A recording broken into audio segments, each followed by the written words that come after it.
كانوا قليلا من الليل ما يهجعون وبالأسحار هم يستغفرون. Att vi muslimer, vi tror inte att allting som finns runt omkring oss har kommit till utav en slump. Jag tar upp det här många gånger när jag pratar. Varför? För att i Sverige så är det många personer som är ateister och de tror att allt det här som är runt omkring oss och vi själva är egentligen bara en slump. Egentligen så fanns det ingenting. Och från ingenting så exploderade det här ingenting till att det blev galaxer och solsystem och stjärnor och planeter. Och bland det här stora universum så kom det den här jorden i solsystemet med den här solen. Precis lagom avstånd. Och det råkade komma ett ozonlager och det råkade finnas vatten där. Och det råkade komma berg som var perfekt och det var månen som gav en perfekt gravitation råkade komma där. Och så råkade det komma upp olika djur och så råkade det från djuren utvecklas människor. Och här sitter vi idag och det är bara, allting är bara en slump. Det kan låta nästan lite skrattretande och jag ser många flinar när man säger det. Men det är det här som är en väl accepterad troslära som finns utspridd tyvärr i Sverige idag. Vi som muslimer tror inte på det här. Utan vi som muslimer tror att det här universum och de här galaxerna och det här solsystemet, den här solen, den här månen, den här jorden och vi människor är här för att Allah subhanahu wa ta'ala har skapat oss. Och vi tror inte att någonting är skapat utan ett syfte. Och det intressanta är att även ateister kan hålla med om det. När man pratar om människokroppen, man måste prata med en ateistisk läkare och säger, vänta, varför har vi ögonlock? Alltså det kommer en massa grejer. Den spolar, den gör så här, det är bra. Ögonet, varför har vi den här grejen? På grund av det här. Varför har vi fingrar? Jo, men det behövs för det här. Tummen, det behövs för det där. Det här behövs för det där. Det här behövs för det här. Cellerna. Finns det onödiga saker i cellen? Nej, det här behövs för det och det här behövs för det. Det här har den rollen och så vidare. Varje sak har ett syfte. Så att säga att vi människor här på jorden som lever nu inte är här utav ett syfte. Utan vi bara är här för att leva och dö och sen är det hej då. Det här är väldigt konstigt. Allah Azza wa Jalla har sagt: "Ahasibatum annama khalaqnakum abathan wa annakum ilayna la turja'un? Fata'ala Allahu al-malikul haqq." Alltså tror ni att vi har skapat er utan något syfte och ni kommer inte komma tillbaka till oss? Högt upp är Allah subhanahu wa ta'ala, den sanne konungen. Nej, vi är här för ett syfte. Och det här leder, när människor ser att saker och ting har ett syfte och människan har välsignats med ett intellekt som man tänker och funderar och reflekterar med, så leder det till att man frågar olika frågor för sig själv. Var kommer jag ifrån? Varför är jag här? Och vad är jag på väg efter att jag dör? Det är frågor som går runt i de flesta människornas huvud om man tänker på de här sakerna. Men om människorna lämnas till sina egna intellekt att tänka på de här frågorna, så kommer man komma med väldigt motstridiga svar. Och den som har studerat filosofi kommer märka det. Varenda filosof, till och med på grekernas tid, har en egen troslära om de här sakerna. Alla har sin egen filosofi som kan gå rakt emot vad den andra säger. För att intellektet i sig är inte tillräckligt för att kunna komma fram till de här frågorna. Utan det krävs någonting mer. Och vem är det som vet svaret varför vi är här? Och vad som är meningen med livet och vad vi ska göra av våra liv? Det är den som har skapat oss och har skapat syfte för oss. Och det är Allah subhanahu wa ta'ala. Och Allah Azza wa Jalla har inte lämnat oss ensamma. Allah Azza wa Jalla har sänt profeter och sändebud. Och uppenbarat för vissa utvalda människor att förmedla ett budskap till de resterande människorna. Profeterna och sändebuden fick uppenbarelse från Allah subhanahu wa ta'ala för att förmedla det till resten av mänskligheten. Men det var inte bara så att de kom, profeterna och sändebuden, och började prata med folk. Säg förresten du, vet du vad Gud säger till mig? Hur ska jag veta att Gud talar till dig? Vad är ditt bevis? Folk undrar. Folk vill ha någonting, ett tecken som tyder på att de här verkligen var profeter. Därför har Allah subhanahu wa ta'ala skänkt dessa profeter och sändebud tecken, bevis Och saker och ting som tyder på att de verkligen var profeter och sändebud från Allah subhanahu wa ta'ala. Allah azza wa jalla säger: "Laqad arsalna rusulana bil bayyinat." Vi har sannoliken sänt våra sändebud med tecken. Det fanns tecken som de kom med för att göra det klart och tydligt för de folket som de kom med att de talade sanning, och det budskapet som de förmedlar verkligen är ett budskap från Allah azza wa jalla. De olika profeterna och sändebuden kom med olika tecken. Men det var tecken och bevis som var anpassade för deras tid. För profeterna på den tiden, de sändes till sina egna folk under den tiden. Och de kom med tecken som var passande för de folken som var där. Till exempel på Musa a.s. tid, när han kom och han skickades till Fir'aun. Det de var intresserade och fokuserade på och imponerade av var att folk höll på med magi och illusioner. Så de var imponerade av det här.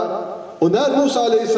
kom med sina tecken till Fir'aun, så var det bland annat att vår broder Musa berättade att profeten Muhammed sallallahu alaihi wasallam var ljushyad. Musa a.s. var ganska mörk i sin hy. Vad var det han gjorde? Han stoppade in handen och tar ut den, och den är helt ljus. Som visade för dem. Och det här var någonting som chockerade dem. De tar sina pinnar och de snurrar den framför så det ser ut som de har blivit ormar. Musa a.s. tar sin pinne och slänger den framför dem, och det blir en orm som åker iväg. Det var saker och ting som de verkligen blev imponerade utav. Och det ledde till och med de som gjorde sihr på den tiden, magi på den tiden, att de gjorde sujud. Så amanna med Rabbil Alamin, vi tror på världarnas Herre, för att de såg dessa tecken från Musa a.s. och det slutliga tecken när de flydde från Fir'aun var att havet klövs framför dem. Tänk att se den här saken, havet klyvs framför dem, och inte bara det utan marken under. Det tänker jag, om man går på marken när havet har varit där, det blir som mjuk lera som man kanske glider igenom. Nej, utan det blev torrt, jebesar, som Allah azza wa jalla beskriver. Och de går över och Fir'aun, och de kommer efter och havet går ner. Klara och tydliga tecken. Och subhanallah, just det här tecknet, jag har faktiskt chockerad när jag såg den saken. Även ateister, eftersom de har hittat tecken som tyder på att det har varit folk som gick över där och folk som drunknade där, så försöker de förklara hur havet splittrades. Och de tror inte på Allah azza wa jalla. Så jag såg en lång ekvation, x uppe till 3, 4, 5, jag vet inte vad det var som hände och varför vattnet åkte bort då och sen kom det tillbaka på Fir'auns tid. Lägg ner på det. Tro på Allah. Gör det inte svårt för dig själva. Det är klart, det här är ett tecken från Allah subhanahu wa ta'ala. Allah måste. På Isa a.s. tid, Jesus a.s. tid, så var de imponerade utav vad? Utav läkekonst. Och att man kan ge läkemedel till andra. Isa a.s. kommer, de som har spet älskar, han lägger sin hand på honom och blir friska. En person är blind, han lägger sin hand och han blir vad? Han börjar se. Personer som är döda kommer tillbaka till liv. Inte ens läkare idag, de kan få folk som har varit döda att kunna komma tillbaka till liv. Det är omöjligt, förutom det är precis efter de säger att han är hjärtdöd och sen kommer han tillbaka direkt efter och så vidare. Men Isa a.s. yuhyil mauta bi'idhnillah, låter de som är döda återuppstå med Allah subhanahu wa ta'alas vilja. Klara och tydliga tecken som var övertygande för dem som var på den tiden. När profeten Muhammed sallallahu alaihi wasallam kom, så sändes inte han bara till araberna på sin tid, utan sändes till hela världsbefolkningen fram till domedagen. Fattar ni skillnaden? Hur profeterna på den tiden sändes till sitt folk under sin tid. En specifik tidsperiod, en specifik geografisk plats, ett specifikt folk som de kom ifrån. Profeten Muhammed sallallahu alaihi wasallam sändes till hela jorden, jinner och människor, fram till domedagen. Vi lever idag över 1400 år efter profeten Muhammed sallallahu alaihi wasallam. Så de mirakel och tecken och budskap som profeten Muhammed sallallahu alaihi wasallam kom med behövde vara ännu klarare och tydligare än de andra profeterna. För det är någonting som ska övertyga inte bara hans folk, utan alla människor världen över som tänker och tycker på olika sätt och lever i olika tidsepoker. Så fattar ni vilken stor grej. Profeten Muhammed sallallahu alaihi wasallam kom med ett budskap till hela mänskligheten. Wa ma arsalnaka illa rahmatan lil alamin. Vi har inte sänt dig förutom som en barmhärtighet till alla världar. Och när vi pratar om ordet mirakel, det kan ibland missförstås lite. Man tänker ordet mirakel, man tänker bam, det värsta grejen som händer sådär. När Allah Azza beskriver det här så säger han ayat, eller bayinat, eller dalail, har nämnts. Varför basair? Det är alltså typ tecken. Så det behöver inte vara värsta miraklet som kan vara, utan bara hur profeten sallallahu alaihi wasallam var som person, det är ett tecken på hans profetskap. Hur hans akhlaq var, det här är ett tecken på hans profetskap. Det behöver inte hända värsta miraklet på plats. Men det var även det som hände. Och det var extremt mycket saker som profeten Muhammed sallallahu alaihi wasallam kom med. Därför tog jag med mig här. Det här är Dalail al-Nubuwah, de som inte ser här. Det här är Dalail al-Nubuwah som är skriven utav Imam al-Bayhaqi. Över 1000 år sedan. I 7 volymer är det tryckt. Som bara har samlat ihop olika tecken på profeten Muhammed sallallahu alaihi wasallams profetskap. Och han börjar boken med att säga att de lärda har nämnt att det finns ungefär 1000 tecken på att profeten Muhammed sallallahu alaihi wasallam verkligen var profet. 1000 tecken. Tänk er själv om det skulle ske en rättegång om någonting. Vem är det som talar sanning, den här eller den här? Så är det någon som kommer med 1000 bevis. Vad säger ni? Domaren kommer, det räcker med ett bevis, han kommer med DNA, han kommer med någonting från, han har ett vittne som kommer som bevittnar att det har varit någonting. Nej, det går 1000 bevis. Förstår ni? Måste vara mer. Och inte bara det är inte så här, alla bevis är på samma sätt. Du vet, så här som det kan vara, vi säger rättegång.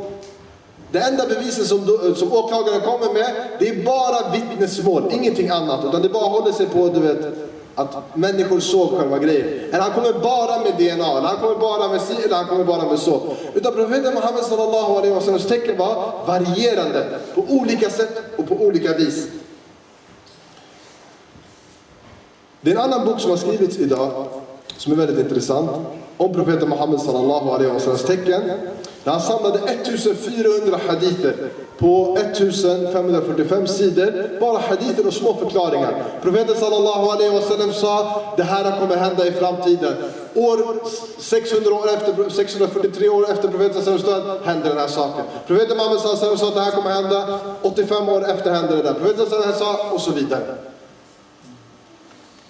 1400 hadither samlade han där om profeten sallallahu alaihi wasallams tecken. En sak som är ett klart och tydligt tecken om man tänker efter det. Så sagt, profeten sallallahu alaihi wasallam gjorde dawa i 23 års tid.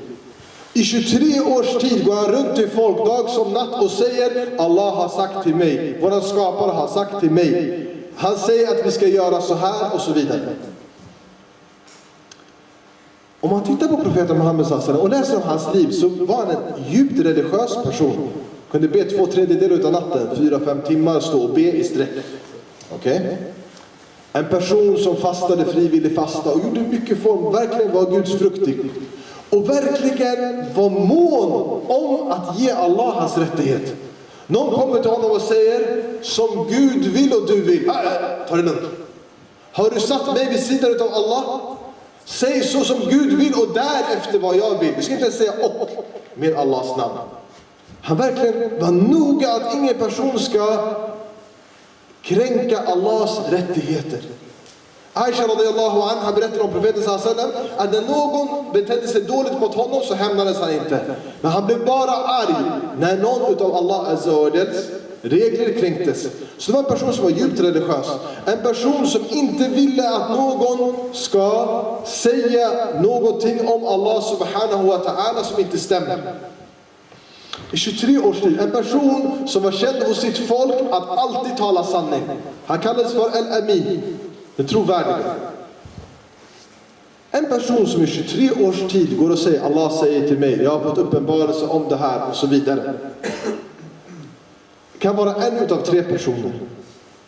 Det som allting tyder på om man läser hans liv, en sanningsenlig profet som har fått uppenbarelse och förmedlar det vidare. Eller en person som måste vara, om Allah skyddar att ens det kommer ut på någons tanke, den värsta utav alla lögnare. Är det inte så? Att i 23 års tid hålla på och ljuga och säga, Allah säger till mig, jag får det här är hos en religiös person den värsta utav alla lögner. Att jag går och säger, Imran har berättat för mig någonting, har sagt någonting till mig och han har inte sagt det, det är en lögn, stor lögn, fult. Men att gå och säga om sin skapare, han har sagt till mig under 23 års tid, det här hos religiösa människor, hör man att en människa håller på så här i 23 års tid, man säger den här är den största kadab, det här är den största lögnaren som säger det. Eller en person som är galen, tror att han får uppenbarelse men inte får uppenbarelse. Det kan inte vara någonting annat än de här tre. Om man tittar på profeten sallallahu alaihi wasallams liv så förstår absolut att han inte kan ha varit galen. Helt omöjligt. Hur ska en person kunna styra en yta som är 5 gånger större än Sverige och han är galen? Jag har en bok hemma som heter The Leadership of Prophet Muhammad. Det här är den första personen som har hållit ledarskapskurser typ i FN om hur man ska vara ledare. Okay? Han är professor inom ledarskapsgrejer. Han har skrivit en bok, han är inte muslim. Typ så här, hur vi ska dra nytta av profetens liv för att vara ledare. Tänk er själv att en person som är professor inom ledarskap, han går till ett psyksjukhus och du ska ta ledarskap utav en galen person. Är det någon som gör så här? Det är inte en galen person, det är omöjligt. Man kan inte styra ett helt land på det här sättet och vara så smart, göra de här sakerna som profeten gjorde. Och personen är galen, en galen person, man ser hur en galen person är. En schizofren person, är det inte så? Man kan se direkt den här personen, han är lite, det tar inte lång tid att kunna se tecken på de här grejerna. Vad är det för alternativ som är kvar? Det klara och tydliga alternativet. Att det är profeten sallallahu alaihi wasallam var en sanningsenlig person. Och det här är någonting som de lärde brukar nämna som ett tecken. Det här är ett tecken i sig. Den enda som påstår att han är en profet är antingen den mest sanningsenliga utav de sanningsenliga eller den mest ljugande utav de ljugande. Du kommer ihåg själv att vi hade en sån här som påstår att han var profet. Det var inte så att man kunde märka typ på några minuter att den här killen, det funkar inte. Man märker på sådana här personer som ljuger om sådana här saker. Profeten sallallahu var den som trodde på honom och såg honom, älskade honom. Och följde honom. Och det var inte bara så att han spred vidare sitt budskap, utan de som lyssnade på honom, de blev så övertygade utav det de såg att de trodde på honom och följde honom och var redo att åka till andra sidan världen för att sprida vidare hans budskap. Man läser om de här imamerna som samlade upp profeten sallallahu hadither. Personer som trodde på honom så mycket, de åkte 1 månad på kamel för att lyssna på en hadith från profeten Muhammed sallallahu. Det är folk som verkligen uppskattade hans budskap. Det var någonting de såg med egna ögon. Och det är inte någonting som hände med en lögnare eller en galen person.